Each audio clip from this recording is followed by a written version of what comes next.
Okay, let's try and talk about something different. Gaming discourse lately has been in a very, just miserable state. If you aren't bumping into the countless grifters with the brain texture of a bowling ball pushing the most idiotic takes, you're getting clotheslined by the latest greedy moves from the megacorps that basically cast the things we know and love about the space into oblivion. Warner Brothers. Count your days, fam. I'll get back to y'all very, very soon. It's pretty easy to get caught up in the inflammatory and negative nowadays, so I'm going to attempt something that may seem dangerous in the gaming space. I'm gonna show love to something. I know, spooky. Not a baseless attack or me getting spit all over you through the screen in a rant. Insane stuff. But I do want to take a moment to show love to something that has consistently surprised and added huge return on investment for the fun I've had with gaming over the years. Tacked on game modes. Everybody's always looking at the main attraction. They've got their eyes on the big billboards of what's advertised, but there have been so many undersold cases of games that ship with a little something extra behind the label that added a lot to the joy gamers had playing. I don't know if it's the live service phenomenon taking precedent or just the hypervisibility blunting our capacity to fully revel in experiences, but sometimes things just feel a bit inorganic when approaching added content today.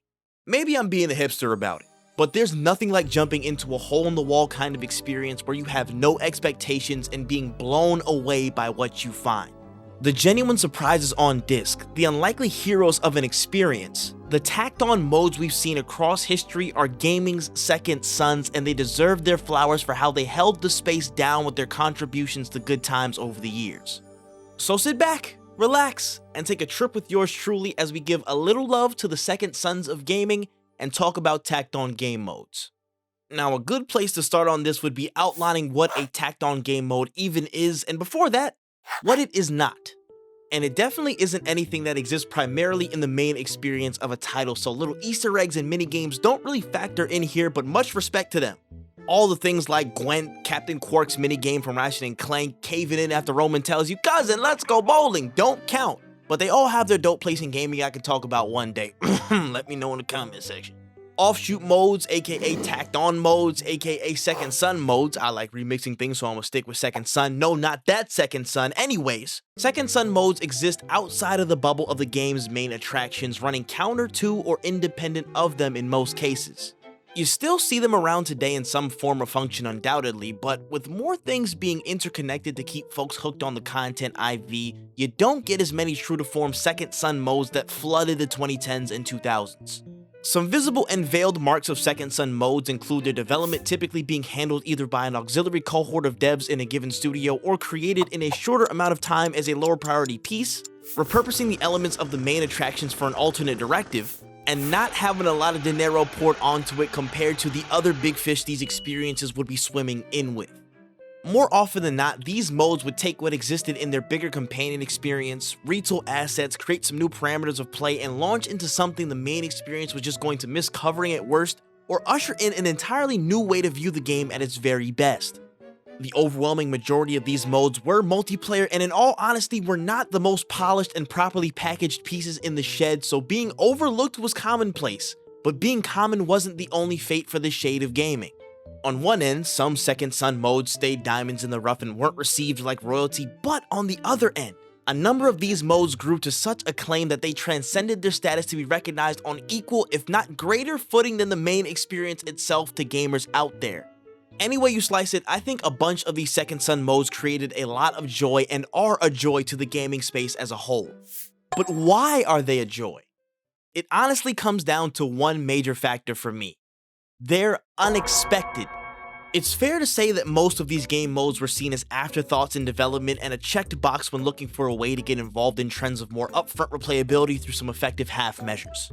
Cost and coverage is not applied to the same extent as the main experiences they accompany, and that plays into the entire dynamic. Everyone loves an underdog, and when that underdog is damn good, people are gonna get behind it in no time. Second sons don't really have too many expectations on them generally, so that pressure off put them in prime position to impress people dipping their toes in the modes. They weren't propped up as a poster child for the ecosystem they were in, but that doesn't equate to those modes not being able to hold their own in the eyes of fans and generate their own buzz in a new context. To quote the big man upstairs, Morgan Freeman and Bruce Almighty, that's the beauty of it. Having an unexpected delight just find its way to your rotation can be a rarity in this wave of overtness and sometimes overindulgence in content and getting new things on the board. It could be as simple as putting something into Team Deathmatch or as complex as a new tailor-made mode never before seen in gaming, period. These Second Son modes make the most of the element of surprise, creating magic out of the unexpected. Second Sons have punched above their weight for a long time, and some of them have stuck out as fan-favorite experiences across history. So I will be remiss if I didn't call out some of my personal picks for the best of all time in this category. Now, disclaimer, these are just my favorite picks of all time. There is a chance I will likely not talk about a game you have in your list, and it's okay. It just means you're wrong as hell. Nah, I'm just kidding. But let me know in the comments what you have as your favorite Second Sons. With that being said, I got my 5 ready to go, starting with number 5, The Last of Us 1 Factions Multiplayer.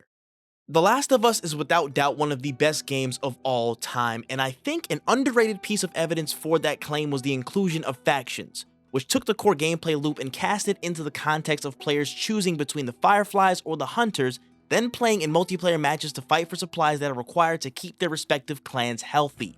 The framing of the mode was super cool to see, as everything from rage quitting to daily objectives and missions were molded around the world of Last of Us and the action/reactions in the path to survival for your clans. That gritty gameplay of the single player fit like a glove across an array of modes and maps, and let me tell you, giving someone the work and executing them with Plank from Ed, Edd and Eddy creates a level of happiness akin to finding spare cash in your pants pocket. It didn't outshine the master, but Factions multiplayer grew a huge cult following and definitely was a delight to play, and I could have got more of it if they didn't try to make it a live service. Nope, let's keep it positive. It's my fault. Moving into number 4 on my list, I gotta take it to Max Payne 3's multiplayer mode. 2012's third-person experience featuring John Wick's most alcoholic older cousin was nothing short of a crisp, action-packed roller coaster I enjoyed from top to bottom. But the ability to take the acrobatic kill shots and bullet time into a multiplayer mode was something that I never anticipated but cherished even more than the story mode. Whether it was gang wars or trying to become Max himself in painkiller mode, this game probably had the tightest gunplay I have seen in any Second Son mode, hell, any third-person multiplayer game in the past 15 years, and it was damn good. If you don't think hopping out windows mid-clip and mowing down ops in a session isn't top gaming, I don't know what to tell you, man. You're missing out. I mean, if you want to thank anybody for the movement and gunplay we were able to get in GTA 5 and what might be built on in GTA 6, you should look no further than Max Payne giving something so stellar in all of its modes, including its multiplayer. Coming in at number 3, I got none other than the Call of Duty Zombies mode. Now, childhood Trip used to avoid this mode like the plague on Black Ops 1 because I didn't want to get heart attacks at 12. But after one session freaking out around friends, I was hooked onto something incredible that was only getting started. If you don't know the rough story, way back in the creation of Call of Duty World at War, the Treyarch team was looking for some extra content to pile on late into the development lifecycle, and a guy by the name of Jesse Snyder kickstarted the process of creating this alternate mode where tower defense and the feeling of being overrun were core characteristics. Little by little, Snyder got inspiration, help from teammates like Jimmy Zielinski and Austin Krauss, and grit to push things forward. And despite the optics of Nazi zombies not fitting the branding of the game and fighting against time to release, the idea got more steam, and before you know it, Call of Duty Zombie mode came to pass. Barely through, put together with a lot of luck and talent, but through nonetheless. And that was enough to jumpstart one of the most successful Second Son modes in gaming history. Countless additions and expansions, full recognition as a third mode on offer in the series, sibling studios copying notes, and an incredible amount of dope content. You can look at the fact that millions of people around the world play Call of Duty solely for the zombies on tap and see the proof of how much zombies transcended to become the juggernaut it is today. Give me 3 of the homies, 1 hour in Kino der Toten, and a thunder gun, and I can guarantee an enjoyable experience every time. Taking the silver medal at number 2, we gotta go to one of the OGs. That one where you don't know nothing about this player. Oh, shit! I'm talking about GoldenEye 007. Now, if you told young Trip playing GoldenEye on my cousin's GameCube for the first time that the multiplayer was close to not even coming out, he would have tried to throw a hat at you odd job style. But that is indeed the case here. 007's developer Rare faced a litany of issues with the game in general, let alone with the multiplayer portion. In the last couple months of development, a singular developer by the name of Steve Ellis pushed the majority of the payload by reworking the code of the game to create a multiplayer experience. Literally off the back burner of all back burners, GoldenEye's multiplayer took the entire package to a new level and solidified it as one of the most influential FPSs of all time, and one that I will always have love for, no matter how many times pricks camp in the bathrooms on facility. Before we jump into number 1, let's take a moment to quickfire some honorable mentions, which include God of War Ascension, Halo Combat Evolved multiplayer on a USB saved part of my high school journey, Kingdom Hearts Birth by Sleep multiplayer, I am still jealous I never got to play that mode live, Horde mode from Gears of War, the Spies vs Mercs mode from the Splinter Cell series, Balloon Battle on Mario Kart Wii, GTA's multiplayer lobbies and specifically GTA 4 for me, and Perfect Dark Zero's multiplayer mode. The overall game was cheeks, but that multiplayer held me and my brother down. I am in your debt. Now at number 1, we got something special from a franchise that was previously on top of the world. They were sinking 100% from the field, doing extraordinary things, even with experiences hidden in plain sight. I'm talking about Assassin's Creed Brotherhood and AC's multiplayer mode. That's right, clap it up for them. Assassin's Creed Brotherhood stands as my favorite AC game out of the franchise, and a huge reason for that was the insane multiplayer arm of the experience. Ubisoft framed it as an Abstergo training program where you'd simulate assassination scenarios against other players to develop your skills, and it was a grand old time. Whether you played in free-for-all modes with specific targets or having to juke assailants as a team in Manhunt, the organic cat-and-mouse loop within was a must-play, no questions asked. The frustration from getting hooked on and losing your target, the satisfaction from pulling a Jeff Hardy off the top rope and catching your contract. Some of it was frustrating, no doubt, but most of all, it was engaging, exciting, and tons of fun to play. To this day, I know if Ubisoft reintroduced this mode, nature would heal and I'd forgive them for ever thinking of dropping Skull and Bones in front of our eyes. Pound for pound, AC Brotherhood multiplayer was a definitive experience in the 360 era and my favorite Second Son mode of all time.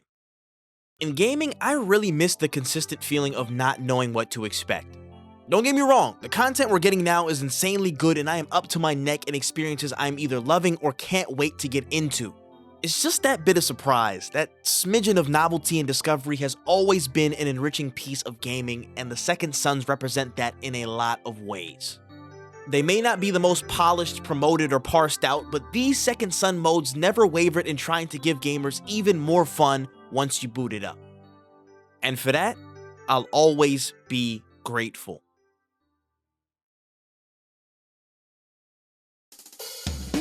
Hey yo, good people of the internet, hope you enjoyed that video. If you did, be sure to like, subscribe, hit the bell, and run to the comment section and give me your thoughts about this topic. As a matter of fact, if you made it this far, head to the comment section and tell me what your favorite Second Son mode in gaming history is. Let me know in the comment section below. Second Son modes thrive in the unexpected, and I think gaming could do with a lot more of that. But there's a big blocker in the way, and that's leaks, aka leaker culture. I hate it, we don't need it, so make sure you check out my video breaking all of that topic down. And with that being said, I'm just about out of time here, but don't trip, we'll see you in the next one. Peace.